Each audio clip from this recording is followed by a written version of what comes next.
Bonjour, je suis Mercedes de Jésus. J'aimerais te faire part de mon témoignage, de ma renaissance, de ma rencontre avec le Seigneur Jésus, l'homme merveilleux, l'homme de Galilée, le sauveur de ma vie. Voici mon témoignage. Ça a débuté en 2007, lorsque nous avons commencé à aller à l'église, avec mon mari et ma fille. Oui, je suis mariée, je suis mère de 3 enfants et également mon mari a 2 enfants de sa première union. Donc en tout, nous en avons 5 des enfants. Nous avons commencé à aller à l'église.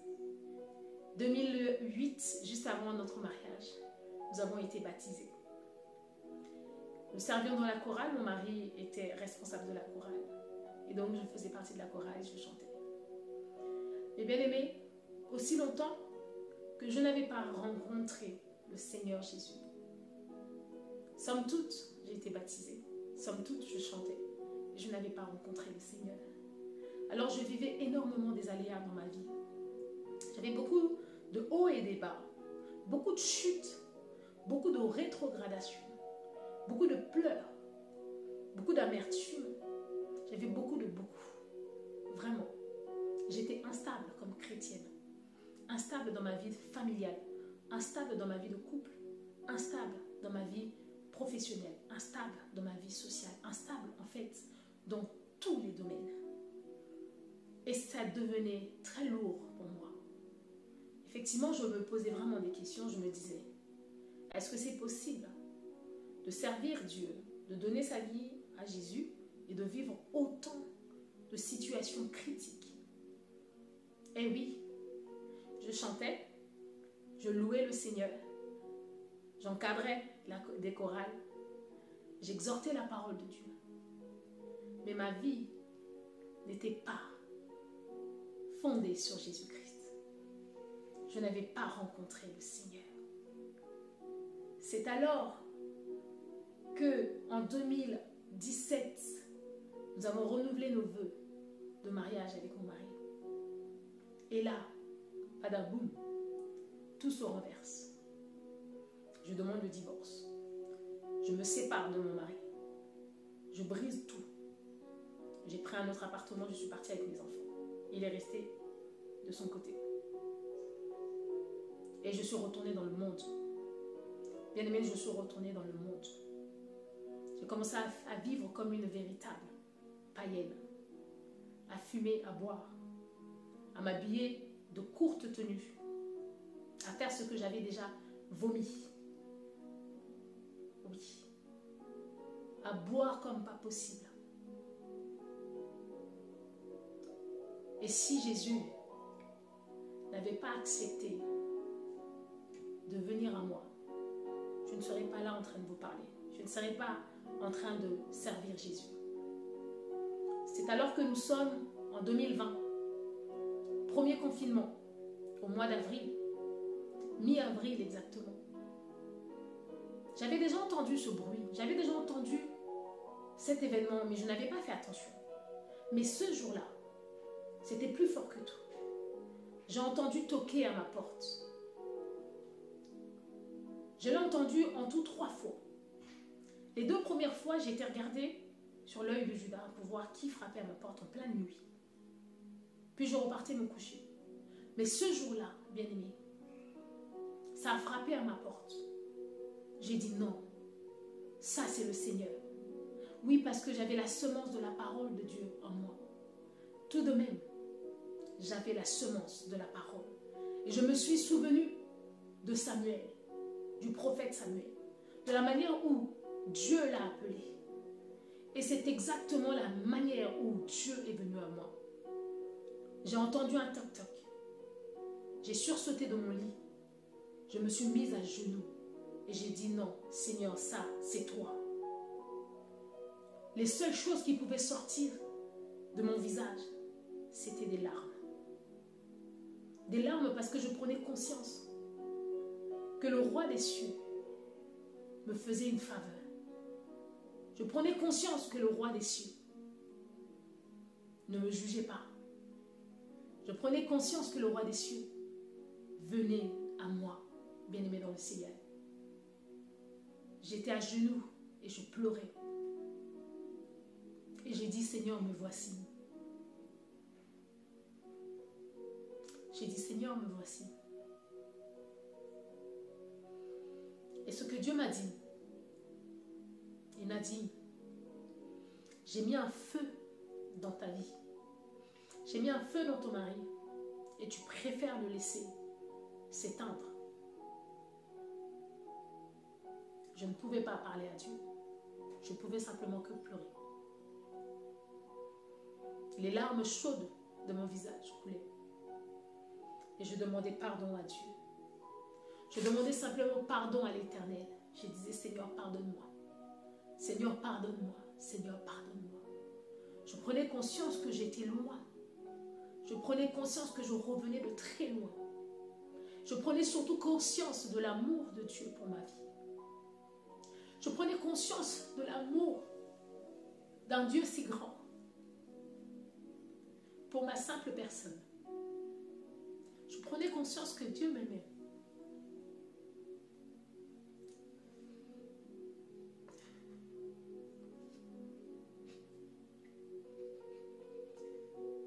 Je prenais conscience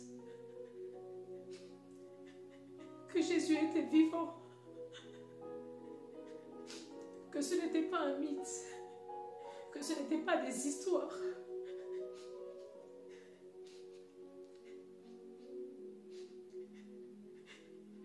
Mais que véritablement, si tu laisses ton cœur ouvert, le Seigneur peut rentrer dedans. Que le Seigneur peut vraiment venir à toi. Je prenais conscience que ce Dieu m'aimait. En dépit de tout ce que j'ai pu faire.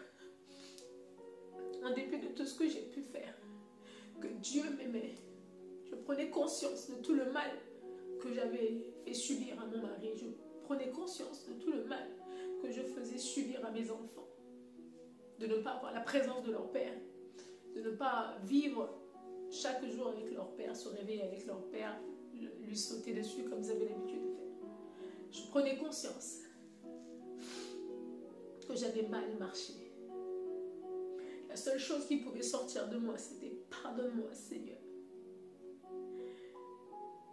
Je vous assure que Jésus est réel.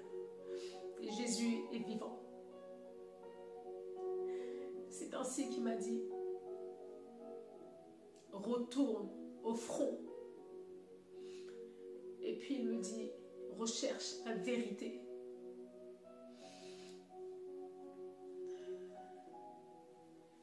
Et c'est ainsi que je me suis mise au travail de lire la parole de Dieu. C'était plus fort que moi.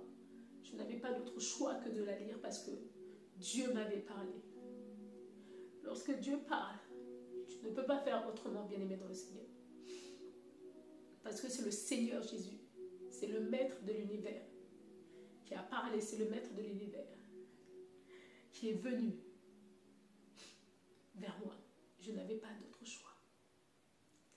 C'est ainsi par la suite qu'il a continué à me parler en songe, à me donner beaucoup de messages sur l'Église, de me donner beaucoup de messages sur son avènement, de me donner beaucoup de messages, beaucoup. Donc je l'ai vu en personne, bien aimé. J'ai vu ce Dieu alors que, avec ma famille, lors d'un songe, nous courions tous ensemble, nous courions. Et nous avons trouvé un vélo, bien aimé. Nous sentions que quelque chose nous pourchassait, nous poursuivait. Et nous sommes montés tous sur un vélo, nous avons commencé à pédaler. Derrière nous, il y avait un gros serpent, un boa, je ne sais pas comment, mais il avançait tellement avec une vitesse. Mais lorsque nous sommes arrivés devant une porte où il y avait un homme, ce serpent s'est écarté. Il nous a dit, je vous laisse passer. C'est ainsi que je suis arrivée avec ma famille, mon mari, devant cet homme. Alors il prendra mon mari et devant cet homme, il y avait une grande porte avec plein de couleurs. Il fera rentrer mon mari d'abord. Mais je percevais un couple de l'autre côté. La femme était tellement perturbée, paniquée. Ils étaient comme bloqués, ils ne pouvaient pas sortir.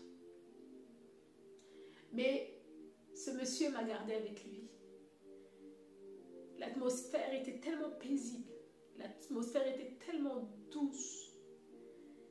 Et il a commencé à parler avec moi, échanger avec moi. Nous sourions ensemble. Il me posait des questions. Si je ne pouvais pas répondre, il souriait. Quand bien même je pouvais cacher des choses, il comprenait ce que je disais, ce que je voulais dire, ce que je cachais. Et il souriait. J'ai passé un moment avec lui. Et puis un certain temps, il m'a dit, lève-toi maintenant. Ton temps est arrivé.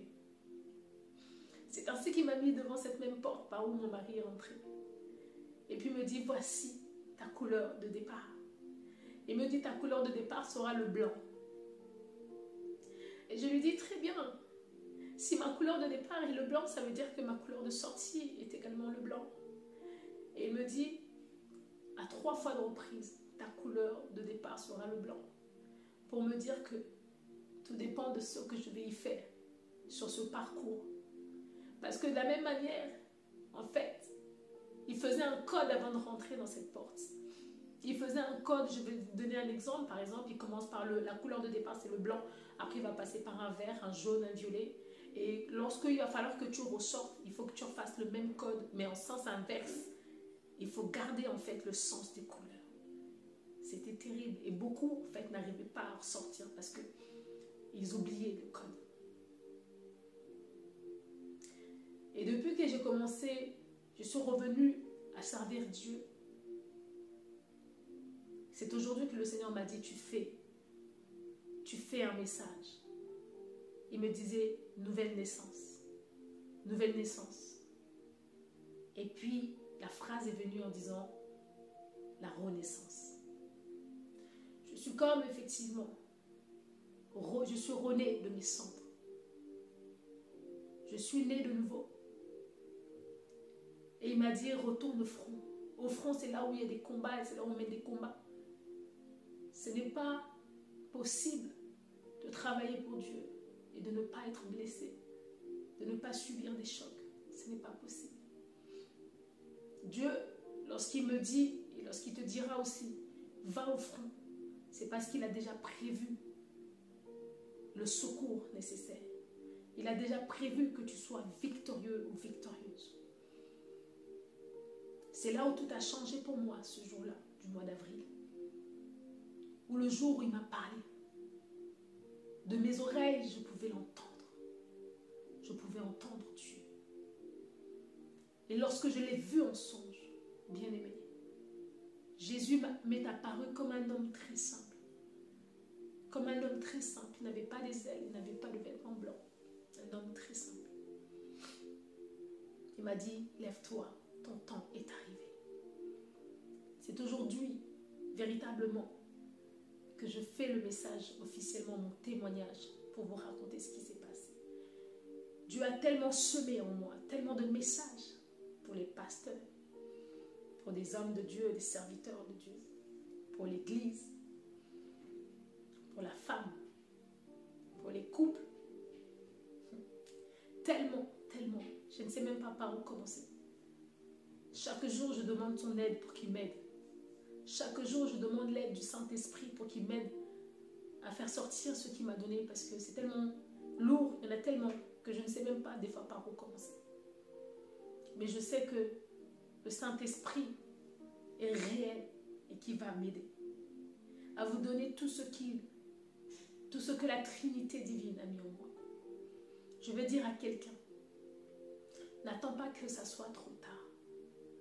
N'attends pas que la fin du monde arrive pour que tu donnes ta vie à Christ. C'est maintenant que tu peux faire le choix. Tu as sûrement déjà entendu parler de Jésus. Tu as sûrement déjà entendu parler du roi des cieux. S'il te plaît, n'hésite pas. Donne ta vie à Christ. Donne ta vie à Jésus.